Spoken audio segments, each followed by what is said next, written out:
Assalamualaikum warahmatullahi wabarakatuh. Perkenalkan, nama saya Kiki Renawati, mahasiswa Pascasarjana Program Studi Pendidikan Ilmu Pengetahuan Sosial dengan NIM A3222530.020. Pada video kali ini saya akan membahas mengenai materi 2, yaitu pembentukan hukum pada mata kuliah Sistem Hukum dan Teori Hukum dan Sistem Hukum Indonesia. Sebelumnya saya akan menjelaskan pengertian dari pembentukan hukum. Pembentukan hukum adalah fungsi negara yang dijalankan melalui mekanisme ketatanegaraan untuk melahirkan norma hukum yang sah dan mengikat. Kemudian menurut Sudikno Mertokusumo, pembentukan hukum merupakan upaya merumuskan norma hukum untuk menciptakan ketertiban, kepastian, dan keadilan dalam kehidupan bermasyarakat. Untuk landasan pembentukan hukum itu terbagi menjadi beberapa landasan, yaitu yang pertama ada landasan filosofis yang artinya berkaitan dengan nilai-nilai dasar yang dianut bangsa dan juga seperti nilai keadilan, kemudian kebenaran, kemanusiaan, dan moral. Dan berikutnya ada landasan yuridis, yaitu setiap pembentukan hukum harus memiliki dasar hukum yang sah dan tidak bertentangan dengan peraturan yang lebih tinggi. Dan yang ketiga ada landasan sosiologis, yaitu hukum harus sesuai dengan kondisi kebutuhan dan kesadaran dalam berkehidupan bermasyarakat. Asas-asas pembentukan hukum diantaranya ada 7, yaitu yang pertama asas kejelasan hukum, yang kedua kelembagaan atau organ pembentuk yang tepat, ketiga asas kesesuaian jenis, hierarki dan materi muatan, kemudian yang keempat asas dapat dilaksanakan, yang kelima asas kedayagunaan dan keberhasilan guna, dan yang keenam asas kejelasan rumusan, kemudian yang terakhir yaitu asas keterbukaan.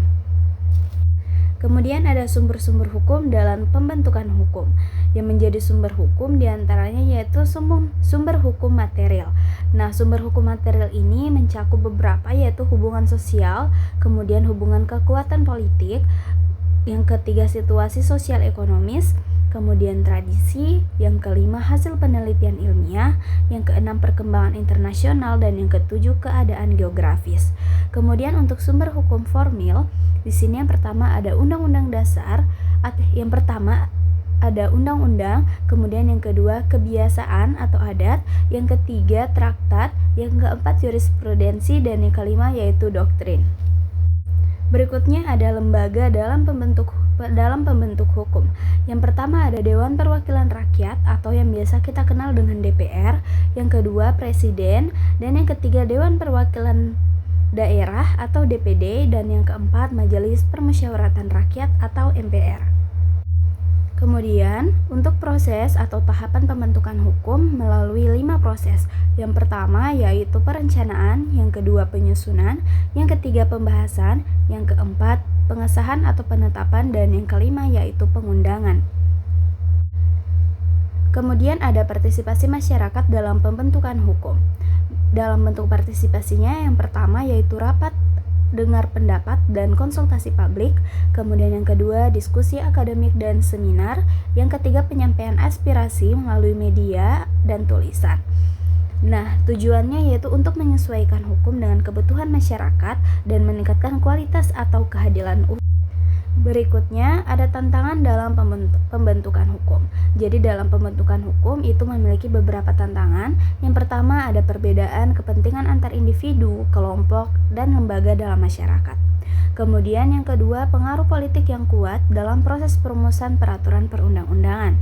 Yang ketiga kurangnya partisipasi dan kesadaran masyarakat dalam pembentukan hukum. Yang keempat, perkembangan teknologi dan perubahan sosial berlangsung sangat cepat, dan yang terakhir yaitu adanya kesenjangan antara aturan hukum dengan realitas di masyarakat.